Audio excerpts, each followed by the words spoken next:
Hello there, Buzzkillers. It's the old professor here on a Thanksgiving week to talk about that famous American holiday and tradition, and about the myths surrounding that holiday and its traditions. And I want to start, believe it or not, in 1849 with a woman named Sarah Josepha Buell Hale. By 1849, she was an enormously successful teacher, writer, and editor in Boston. She wrote dramatic novels and magazine articles, and edited various important journals, especially the Ladies' Magazine, for almost all of her adult life.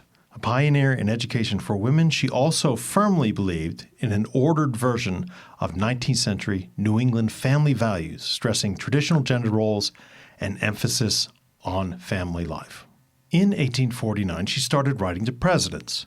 First Zachary Taylor, then Millard Fillmore, then Franklin Pierce, then James Buchanan, asking that a day of, quote, Thanksgiving be established as a national holiday. As far as we know, her letters were ignored by those presidents. But in 1863, she wrote to President Abraham Lincoln, asking, quote, to have the day of our annual Thanksgiving made a national and fixed Union festival, end quote.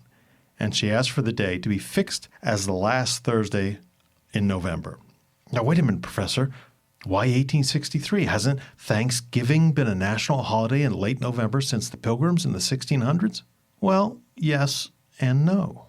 Embedded in that wishy-washy answer lies a lot of subtleties and complications that make the history of Thanksgiving more interesting than the standard story we hear.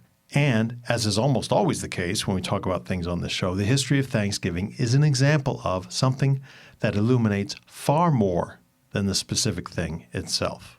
Now, what about the first Thanksgiving and the dating of the holiday? When and where was the first American Thanksgiving observance and feast, and who was there? The traditional story is that the Pilgrims at Plymouth, Massachusetts were so grateful for their survival in the New World and for a bountiful harvest that they organized a day of Thanksgiving prayer and feasting in 1621. The Pilgrims were so thankful for their new lives that they invited local Native Americans to join the feast, and it was a joyous event of cross-cultural understanding and friendship. But immediately, Buzzkillers, we've got problems.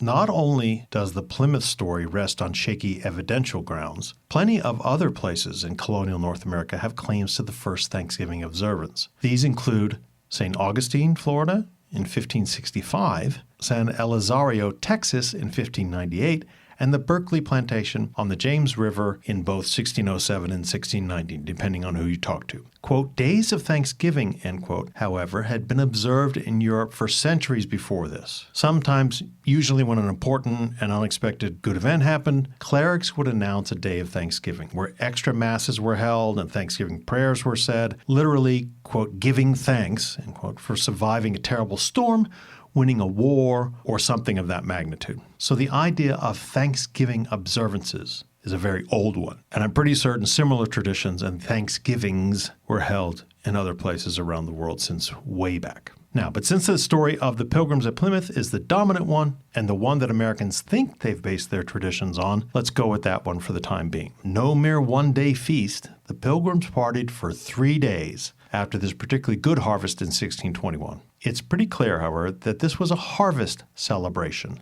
not a Thanksgiving observance. In other words, the Pilgrims weren't thanking God for some special big act. They were mainly chowing down on their abundance. Harvest dinners, by the way, were a century-old tradition. Even in modern-day England, some people hold a harvest dinner or a harvest supper every year in the autumn. The accounts that survive from 1621 tell us that roughly 50 Pilgrims and 90 Native Americans celebrated this 1621 harvest dinner. There's no direct evidence that the Pilgrims invited the Native Americans to the dinner, but since Squanto and other natives had helped the Pilgrims enormously during the early years as a settlement, it's likely that when the Native Americans came to the dinner, they were welcome. Venison was the main dish, and the only one that is mentioned in the available sources. They may have had turkey because that was not uncommon at the time, but it was not as frequently consumed as deer meat. In 1623, the Pilgrims had another Thanksgiving feast. There was a drought that year, which finally broke with a 14-day rain. The subsequent harvest was abundant, and the Pilgrims had reason to have a harvest dinner and also to make it a day of Thanksgiving because they were delivered from the drought. Now, as we move into the 18th century, days of Thanksgiving were proclaimed, usually by presidents, but sometimes by major clergymen, fairly regularly in those early days of U.S. history. These Thanksgiving observations were usually for a specific event, such as the end of the War of 1812, and only sometimes for a general period of good fortune. Thanksgiving, therefore, was not a regularly scheduled holiday and was not necessarily observed every year, and the dates often varied from state to state. Then came the Civil War. Abraham Lincoln usually gets the credit for creating a national day of Thanksgiving. This started with an 1863 proclamation that Sarah Hale had requested, prompted by Union successes in the war, especially the Battle of Gettysburg. But if that's not a myth, it's certainly an oversimplification. The combination of Hale's ideas and Lincoln's desire and need to give the country an emotional lift during the Civil War spurred Lincoln's 1863 Thanksgiving proclamation. It declared that the holiday was to be celebrated on the final Thursday of November each year. Annual observances started in 1863 and have continued since then. But it was not an official national holiday. In fact, official national holidays really didn't exist back then in concept or in practice. It continued to be an unofficial holiday in late November, observed on different dates. Then President Ulysses S. Grant signed a Holidays Act in 1870 that made Thanksgiving, Christmas, New Year's Day, and July 4th as federal holidays. This is important, but the act only applied to Washington, D.C. itself. And as you might imagine, southern states did not embrace the tradition and would have certainly derided a Lincoln idea and then a Grant directive even long after the war was over. Thanksgiving practices remained diverse for, 60-ish years. People ate duck, geese, chicken, and sometimes turkey. Sometimes games and sports were played, and sometimes parades were held. Now fast forward to 1939 and to another president who was given credit for modern Thanksgiving.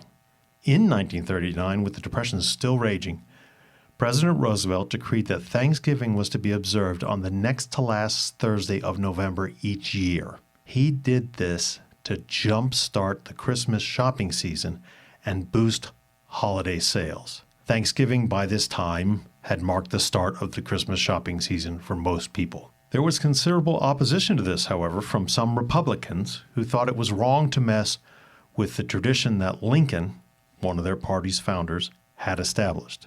They called FDR's move Franksgiving, after Franklin D. Roosevelt, get it, and, quote, Democratic Thanksgiving. And they held a Republican Thanksgiving on November 30th of that year, the last Thursday of the month. Congress finally stepped in and passed a joint resolution saying that starting in 1942, Thanksgiving would be observed on the fourth Thursday of November every year, no matter how many Thursdays were in any particular November in any particular year. That stuck. So although the 1621 Pilgrims story is what we think about, it took a lot of other people and events to bring about modern Thanksgiving. Sarah Josepha Buell Hale, the Civil War, Abe Lincoln, the Depression, FDR, and the Congress itself. And when you throw in traditional football games, which are added later, the Macy's Day Parade, which was added later, and the presidential turkey pardoning, which is very, very recent, it means there have been a lot of cooks creating Thanksgiving. I hope you enjoy Thanksgiving.